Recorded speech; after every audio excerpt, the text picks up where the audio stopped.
ಹೋಗೋಣ ನೋಡಿ. ಈಗ ಒಂದು ಕಡೆ ತಿಮ್ರೋಡಿದಾಯ್ತು. ಈಗ ಸರ್ಕಾರವನ್ನೇ ಯಾಮಾರಿಸಿದಂತಹ ಬುರುಡೆ ಗ್ಯಾಂಗ್ಗೆ ನಡುಕ ಶುರುವಾಗಿದೆ. ಬುರುಡೆ ಗ್ಯಾಂಗ್ ವಿರುದ್ಧ ಕಠಿಣ ಕ್ರಮ ಕೈಗೊಳ್ಳುತ್ತಾ ಎಸ್ಐಟಿ. ಸಿದ್ದರಾಮಯ್ಯ ಸರ್ಕಾರಕ್ಕೆ ಬುರುಡೆ ಗ್ಯಾಂಗ್ ತಲೆನೋವಾಗ್ಬಿಟ್ಟಿದೆ. ಈಗ ಪಿಐಎಲ್ ವಜಾಗೊಂಡಿದ್ದು ಮುಚ್ಚಿಟ್ಟಿದ್ದ ಬುರುಡೆ ಗ್ಯಾಂಗ್ ಕಳ್ಳಾಟದ ಬಗ್ಗೆ ಎಸ್ಐಟಿ ಮುಖ್ಯಸ್ಥ ಮಾಹಿತಿ ಕೊಡ್ತಾ ಇದ್ದಾರೆ. ಸರ್ಕಾರವನ್ನೇ ಯಾಮಾರಿಸಿ ನೋಡಿ, ಒಂದು ಕಡೆ ಸರ್ಕಾರಕ್ಕೆ ಯಾಮಾರಿಸ್ತಿದ್ದಾರೆ ಇವರು. ಬುರುಡೆ ಗ್ಯಾಂಗ್ಗೆ ಒಂದು ಕಡೆ ನಡುಕ ಶುರುವಾಗಿದೆ. ಬುರುಡೆ ಗ್ಯಾಂಗ್ ವಿರುದ್ಧ ಕಠಿಣ ಕ್ರಮ ಕೈಗೊಳ್ಳುತ್ತಾ ಎಸ್ಐಟಿ ಟೀಮ್. ಸಿದ್ದರಾಮಯ್ಯ ಸರ್ಕಾರಕ್ಕೆ ಒಂದು ಕಡೆ ಬುರುಡೆ ಗ್ಯಾಂಗ್ ಅನ್ನೋದೇ ತಲೆನೋವು ಶುರುವಾಗ್ಬಿಟ್ಟಿದೆ. ಕಾರಣ ಏನು ಅಂತಂದ್ರೆ ಡೇ ಒನ್ ಇಂದನೂ ಏನೋ ಒಂದು ಆಗ್ತಾ ಇದೆ. ಹಾಗಾಗಿ ಮತ್ತೊಂದು ಕಡೆ ಪಿಐಎಲ್ ವಜಾಗೊಂಡಿದ್ದು ರಾಜ್ಯ ಸರ್ಕಾರಕ್ಕೆ ಹೇಳಿಲ್ವಂತೆ. ಅವರು ಇಷ್ಟು ದಿನ ಮುಚ್ಚಿಟ್ಟಿದ್ದು ಇವಾಗ ಗೊತ್ತಾಗ್ತಾ ಇರುವಂತದ್ದು. ವಿಚಾರಣೆ ಸಂದರ್ಭದಲ್ಲಿ ಎಸ್ಐಟಿ ಮುಖ್ಯಸ್ಥರಿಗೆ ಈ ಮಾಹಿತಿ ಗೊತ್ತಾಗಿದೆ. ಇದಾದ ನಂತರ ಇವಾಗ ಎಸ್ಐಟಿ ಮುಖ್ಯಸ್ಥ ಪ್ರಣಬ್ ಮೊಹಂತಿ ಅವರು ಈ ಮಾಹಿತಿಯನ್ನ ಕೊಡ್ತಾ ಇರುವಂತದ್ದು. ಹಾಗಾಗಿ ಒಂದು ಕಡೆ ನಿಜವಾಗ್ಲೂ ಇವರು ಎಲ್ಲೋ ನಮ್ಮ ರಾಜ್ಯ ಸರ್ಕಾರಕ್ಕೆ ಒಂದು ಕಡೆ ಮೋಸ ಮಾಡಿದ್ರ, ಯಾಕೆ ಇಷ್ಟೆಲ್ಲ ಮುಚ್ಚಿಟ್ಟಿದ್ರು, ಏನಕ್ಕೆ ಮಾಡಿದ್ರು? ರಾಜ್ಯ ಸರ್ಕಾರನೇ ಅಲ್ವಾ ಎಸ್ಐಟಿ ರಚನೆ ಮಾಡಿದ್ದು, ಅವ್ರ ಹತ್ರನೇ ಮುಚ್ಚಿಡುವಂತ ಅವಶ್ಯಕತೆ ಏನಿತ್ತು, ಯಾಕೆ ಮಾಡಿದ್ರು ಗೊತ್ತಾಗ್ತಾ ಇದೆ. ಇಲ್ಲಿ ರಾಜ್ಯ ಸರ್ಕಾರಕ್ಕೆ ಈ ಕೇಸೇ ಒಂದು ದೊಡ್ಡ ತಲೆನೋವು ಆಗ್ಬಿಟ್ಟಿದೆ. ಅದರಲ್ಲೂ ಇವಾಗ ಮುಚ್ಚಿಟ್ಟಿರುವಂತದ್ದು. ಹಾಗಾಗಿ ವಿಚಾರಣೆ ಸಂದರ್ಭದಲ್ಲಿ ಗೊತ್ತಾಗಿದೆ ಇದು. ಈಗ ರುಷ್ಣಿ, ಇದೇ ಚಿನ್ನವನ್ನು ನಂಬಿಕೊಂಡು ಒಂದಿಷ್ಟು ಎಸ್ಐಟಿ ರಚನೆ ಮಾಡ್ತಾರೆ. ಯಾವಾಗ ಇವರು ಬೆಳತಂಗಡಿ ಕೋರ್ಟ್ಗೆ ಒಂದಿಷ್ಟು ಬುರುಡೆ ತಂದಂತ ಸಂದರ್ಭದಲ್ಲಿ ಇವರನ್ನ ನಂಬಿ ಹೌದಪ್ಪ ಅಲ್ಲಿ ಒಂದಿಷ್ಟು ಆರೋಪಗಳನ್ನ ಮಾಡ್ತಾ ಇದ್ದಾರೆ, ಅದು ನಿಜವಾಗ್ಲೂ ಕೂಡ ಸತ್ಯ ಇದೆಯಾ ಅಥವಾ ಇಲ್ವಾ? ಎಸ್ಐಟಿ ರಚನೆ ಮಾಡಬೇಕಾದಂತ ಸಂದರ್ಭದಲ್ಲೂ ಕೂಡ ಸಿದ್ದರಾಮಯ್ಯ ನೋಡಿ, ಒಂದು ಕಡೆ ಬೆಳತಂಗಡಿ ಪೊಲೀಸ್ ಅಧಿಕಾರಿಗಳೇ ನಿಭಾಯಿಸುವಂತ ತಾಕತ್ತಿದೆ ಅವರಿಗೆ, ಅಲ್ಲಿರುವಂತ ಅಧಿಕಾರಿಗಳೇ ಬಹಳ ಸಮರ್ಥರಿದ್ದಾರೆ, ಆ ಕೇಸನ್ನು ಅವರೇ ಹ್ಯಾಂಡಲ್ ಮಾಡ್ತಾರೆ ಅನ್ನುವಂಥ ನಿಟ್ಟಿನಲ್ಲಿ. ಆದರೆ ಕೆಲವೊಂದಿಷ್ಟು ಸಂಘಟನೆಗಳಾಗಿರ್ಬೋದು, ಕೆಲವೊಂದಿಷ್ಟು ನಾಯಕರುಗಳಾಗಿರ್ಬೋದು, ಇಲ್ಲ ನೀವು ಎಸ್ಐಟಿ ರಚನೆ ಮಾಡಬೇಕು, ಒಂದು ಕಡೆ ಎಡಪಂಥಿ ಬಲಪಂಥಿ ಅಂತ ಬಹಳ ಸ್ಪಷ್ಟವಾಗಿ ಇಲ್ಲಿ ಗೊತ್ತಾಗುತ್ತೆ.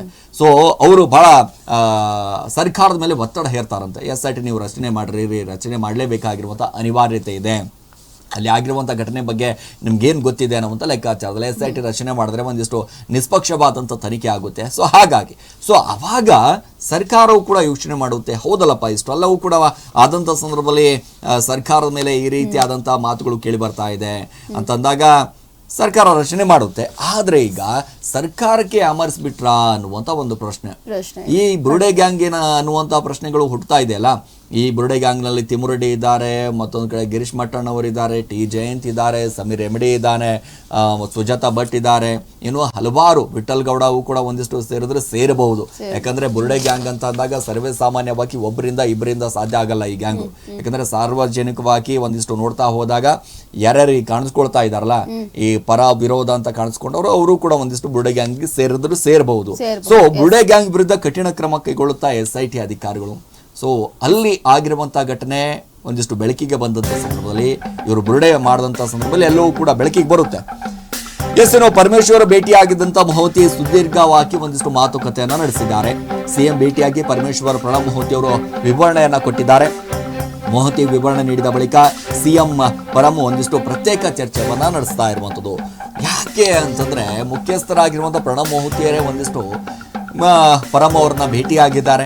ಈ ರೀತಿಯಾದಂತಹ ಒಂದಿಷ್ಟು ಮಾಹಿತಿ ನಮಗೆ ಲಭ್ಯ ಆಗ್ತಾ ಇದೆ. ಧರ್ಮಸ್ಥಳ ಪ್ರಕರಣಕ್ಕೆ ಸಂಬಂಧಪಟ್ಟ ಹಾಗೆ ಒಂದಿಷ್ಟು ಷಡ್ಯಂತ್ರ ಆಗಿದೆ ಅನ್ನೋದು ಬಹಳ ಸ್ಪಷ್ಟವಾಗಿ ಒಂದಿಷ್ಟು ಮೇಲ್ನೋಟಕ್ಕೆ ನಮಗೆ ಕಂಡು ಬರ್ತಾ ಇದೆ.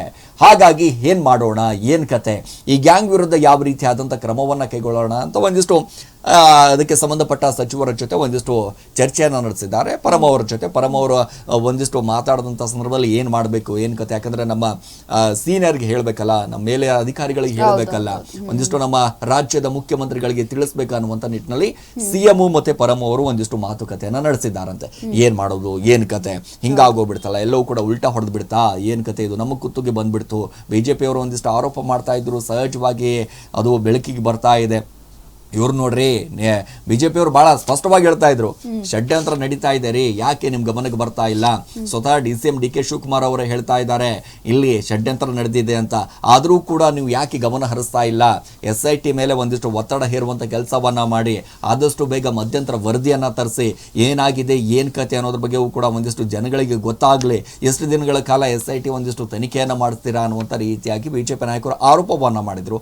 ಆರೋಪ ಇದೀಗ ಎಲ್ಲಿ ಸತ್ಯವಾಗ್ತಾ ಇದೆಯಾ ಅನ್ನುವಂಥ ಪ್ರಶ್ನೆ. ಯಾಕಂದ್ರೆ ಪ್ರಣಬ್ ಮೋಹತಿ ಅವರ ಒಂದು ಭೇಟಿ ಆಗುವಂಥದ್ದು, ಒಂದಿಷ್ಟು SIT ವಿಚಾರಕ್ಕೆ ಸಂಬಂಧಪಟ್ಟ ಹಾಗೆ ವಿವರವನ್ನು ಕೊಡುವಂಥದ್ದು, ಅಲ್ಲಿರುವಂಥ ವರದಿಯನ್ನು ತಂದು ಕೊಡುವಂಥ ಲೆಕ್ಕಾಚಾರ ನೋಡ್ತಾ ಹೋದ್ರೆ CM ಅವರು ಪರಂ ಅವರು ಒಂದಿಷ್ಟು ಚರ್ಚೆಯನ್ನ ಮಾಡ್ತಾ ಹೋದಾಗ ನಿಜವಾಗ್ಲೂ ಕೂಡ ಒಂದಿಷ್ಟು ಷಡ್ಯಂತ್ರ ಆಗಿದೆ ಅನ್ನುವಂಥದ್ದು ಬಹಳ ಮೇಲ್ನೋಟಕ್ಕೆ ಇಲ್ಲಿ ಕಾಣಿಸ್ತಾ ಇರುವಂಥದ್ದು. ಎಸ್, ಮತ್ತೊಂದು ಕಡೆ ಬೇರೆ ಒಂದು ಅಪ್ಡೇಟ್ ಬಂದಿದೆ ಅನ್ನುವಂಥದ್ದು ಏನಿದೆ ಅನ್ನೋದನ್ನ ಗಮನಿಸಿದ್ರು ನೋಡಿ. ಬಂಗ್ಲೆಗೂಡದಲ್ಲಿ ತಲೆಬುರುಡೆ ಮತ್ತು ಅಸ್ಥಿ ಪಂಜರ ಪತ್ತೆ ಪ್ರಕರಣಕ್ಕೆ ಸಂಬಂಧಪಟ್ಟಂತೆ ಆದಿಶೇಷ ನಾರಾಯಣ ಕುಟುಂಬ ಮತ್ತೆ ಬೆಳ್ತಂಗಡಿಯತ್ತ ಪ್ರಯಾಣ ಬೆಳೆಸಿದ್ದಾರೆ. ತುಮಕೂರಿನಿಂದ ಬೆಳ್ತಂಗಡಿಗೆ ತೆರಳಿದೆ ಆದಿಶೇಷ ನಾರಾಯಣ ಅವರ ಕುಟುಂಬ. SIT ಅಧಿಕಾರಿಗಳ ಭೇಟಿಗೆ ತೆರಳಿದಂತಹ ಆದಿಶೇಷ ಕುಟುಂಬದ ಸದಸ್ಯರು 2 ದಿನದ ಹಿಂದೆ ಬೆಳ್ತಂಗಡಿಗೆ ಹೋಗಿ ವಾಪಸ್ ಬಂದಿದ್ರು ಅವರ ಸಹೋದರಿಯರು. ಹಾಗಾಗಿ ಇದೀಗ ಕುಟುಂಬ ಸಮೇತ ಹೊರಟಿದ್ದಾರೆ. ಲಿಖಿತ ರೂಪದ ಹೇಳಿಕೆ ದಾಖಲಿಸಿಕೊಂಡು ಕಳಿಸಿದಂತಹ SIT ಪೊಲೀಸ್ ಅವರು ಅಗತ್ಯವಿದ್ರೆ ಮತ್ತೆ ಕರೀತೀವಿ ಅಂತ ಹೇಳಿದ್ದಾರೆ SIT ಅವರು. ಇದೇ ವೇಳೆ ಕಾಣೆಯಾದ ಬಗ್ಗೆ ಸ್ಥಳೀಯ ಠಾಣೆಗೆ ದೂರು ಕೂಡ ನೀಡಬೇಕು ಅಂತ ಹೇಳಿ ಸೂಚನೆ ಕೊಟ್ಟಿದ್ದಾರೆ. ಅದರಂತೆ ನಿನ್ನೆ ತುಮಕೂರಿನ ಗುಬ್ಬಿ ಠಾಣೆಗೆ ತೆರಳಿದಂತಹ ಆದಿಶೇಷ ಕುಟುಂಬಸ್ಥರು. ಠಾಣೆಗೆ ತೆರಳಿದಂತಹ ಆದಿಶೇಷ ತಾಯಿ ಚೆನ್ನಮ್ಮ, ಇಬ್ಬರು ಸಹೋದರಿಯರು. ಆದ್ರೆ ದೂರು ನೀಡುವ ಮುನ್ನವೇ SIT ಯಿಂದ ಬುಲಾವ್ ಬಂದಿದೆ. ಈ ಹಿನ್ನೆಲೆ ಮತ್ತೆ ಧರ್ಮಸ್ಥಳಕ್ಕೆ ಹೋಗ್ತಾರೆ ಆದಿಶೇಷ ನಾರಾಯಣ ಅವರ ಕುಟುಂಬಸ್ಥರು. ಠಾಣೆಗೆ ದೂರು ನೀಡದೆ ಧರ್ಮಸ್ಥಳದತ್ತ ಹೊರಟಿದ್ದಾರೆ ಈ ಒಂದು ಟೀಮ್, ಇವರ ಒಂದು ಫ್ಯಾಮಿಲಿ ಏನಿದೆ.